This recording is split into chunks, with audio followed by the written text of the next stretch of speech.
The argument started over something small, which is how these things usually begin. A group chat, a sarcastic comment, a misunderstood joke. Someone posted a photo of a crowded train in Tokyo with the caption, "Imagine living like this every day." Someone else replied, "Better than needing a car to buy milk." Within minutes, the conversation turned from teasing to tense. Screens lit up across time zones. Tone disappeared. Assumptions filled the gaps. This is why Asians and Americans can't seem to get along, not because they're fundamentally incompatible, but because they often begin from entirely different defaults about what life should look like. For many Americans, space equals freedom. Big roads, big homes, big servings, big ambitions. The idea is simple: if you have room, you can breathe, and if you can breathe, you can choose. Privacy is a right, independence is the goal, and moving out is a milestone. The story they're told growing up is that success looks like standing on your own feet, even if it means struggling alone. In many Asian cultures, closeness equals security. Shared meals, shared homes, shared responsibilities. The idea here is just as simple: if you have people, you're protected, and if you're protected, you can grow. Privacy is negotiable, interdependence is normal, and staying close to family isn't a failure, it's expected. The story told is that success looks like lifting everyone together, even if it means sacrificing personal comfort. Neither perspective is wrong, but when they meet, they often clash. An American might see a 28-year-old living with parents and think, they haven't launched yet. An Asian might see a 28-year-old living alone and think, they're carrying everything by themselves. Both think they're being practical. Both think the other is missing something obvious. Even humor doesn't translate cleanly. Americans tend to joke with exaggeration and bluntness. They tease openly, poke fun at authority, and value quick wit. Many Asians lean toward indirect humor, subtle irony, understatement, or jokes that rely on shared context. When these styles collide, one side thinks the other is rude, the other thinks the first is overly sensitive. Then there's the question of respect. In many Asian environments, respect is visible. It's in how you address elders, how you sit, how you speak, how you disagree, carefully, gently, sometimes not at all in public. Harmony is maintained by smoothing edges, even if it means swallowing frustration. Conflict is something to manage quietly. Americans often see respect differently. They equate honesty with sincerity. If something is wrong, you say it. If you disagree, you voice it. Silence can feel dishonest, even passive-aggressive. Conflict, in this view, clears the air. You don't avoid friction, you use it. So one side avoids confrontation, believing it preserves relationships.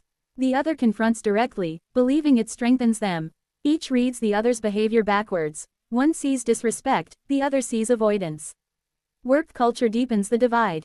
Americans are taught to promote themselves, speak up in meetings, highlight achievements, negotiate pay.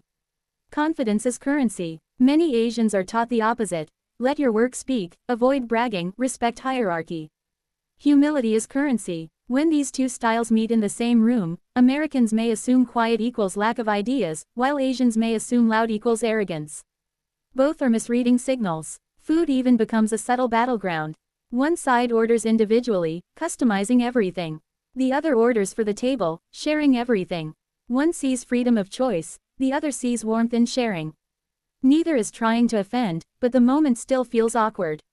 Who pays? Who chooses? Who takes? The last piece. The answers carry cultural weight that isn't obvious to outsiders. And then there's time. Americans often treat time like a resource to optimize. Schedule it, plan it, measure it. Being late feels disrespectful because it wastes someone else's time. Many Asians treat time more fluidly in social contexts. Conversations stretch, meals extend, plans shift. Being fully present matters more than strict punctuality. Again, both value respect, just expressed differently. When these differences pile up, small misunderstandings start to feel like patterns. Patterns start to feel like personality. Personality starts to feel like incompatibility. And suddenly, it's no longer about trains, or homes, or jokes. It becomes, they're like this, and we're like that. But beneath all of it, both sides are chasing the same things: stability, dignity, connection, opportunity. They just built different maps to get there. The real problem isn't that Asians and Americans can't get along. It's that they often don't realize they're using different compasses. One points toward independence, the other toward interdependence. One values directness, the other values harmony. One celebrates standing out, the other celebrates fitting in. And when two people argue while facing different directions, they're not just disagreeing. They're describing two different worlds, each convinced the other is upside down. The friction gets sharper when expectations collide in real life, not just online. Take the classroom. An American professor asks a question and waits. Silence feels uncomfortable, so students jump in, tossing out half-formed ideas, debating openly, interrupting each other. Participation counts. Energy counts. Being wrong is part of the process. An Asian student raised in a system where speaking means being correct first watches this unfold and hesitates. In their experience, you don't speak unless you've thought it through. You don't challenge the teacher directly. You don't dominate the room. So they stay quiet, taking notes, building a careful answer that never gets heard. The professor assumes they're disengaged. The student assumes everyone else is reckless. Neither is right, but neither is entirely wrong either. They're following different rules that were never explained. The same thing happens at work. An American manager might say, "My door is always open. Challenge me." They expect ideas, pushback, initiative. An employee from a more hierarchical Asian background hears the words but trusts the structure. You don't challenge your boss. You don't contradict in meetings. You show respect by aligning, not by opposing. Weeks later, the manager complains, "Why didn't you tell me this earlier?" The employee thinks, "Why didn't you just decide?" Both leave frustrated, each convinced the other is difficult.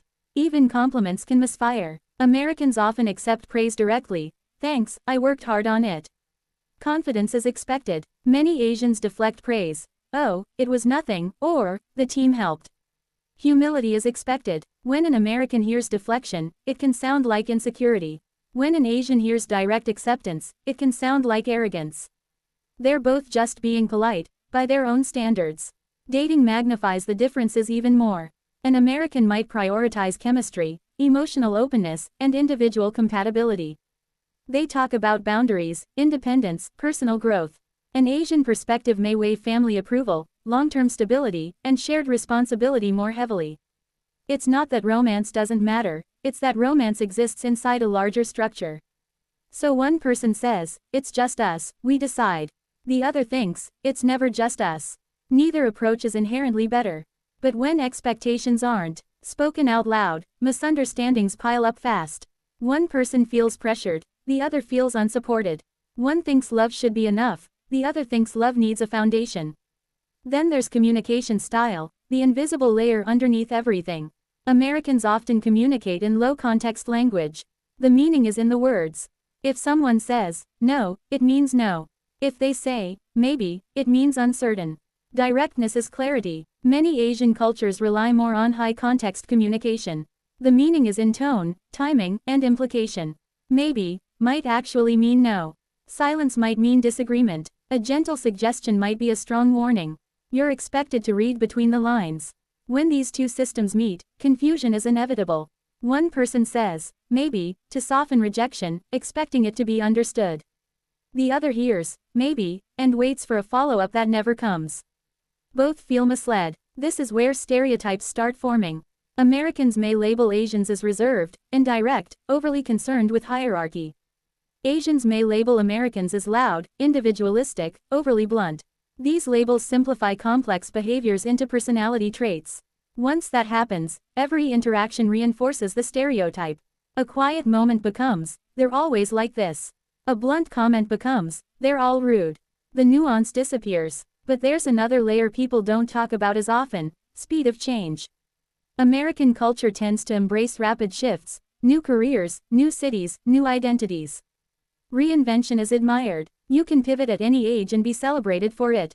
Stability is optional. Many Asian societies, shaped by older traditions and denser social networks, move more cautiously. Decisions ripple outward, to family, reputation, long-term obligations. Change happens, but it's weighed carefully. Stability is valued because more people are affected.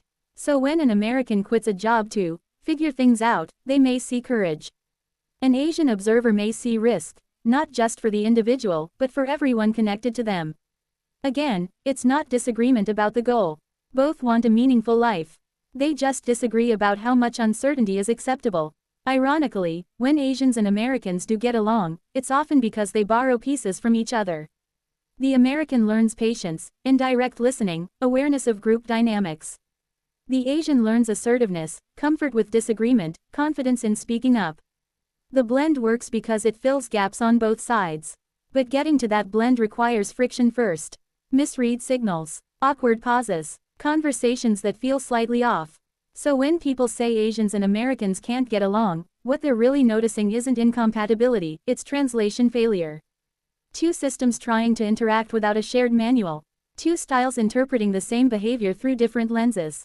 And the more they interact, the more obvious it becomes. They're not arguing about values as much as they're arguing about expression. Both value respect. One shows it through deference, the other through honesty. Both value success. One defines it collectively, the other individually. Both value relationships. One protects harmony, the other prioritizes transparency. They're standing on the same ground, just using different words for the same things. That's why the tension keeps resurfacing.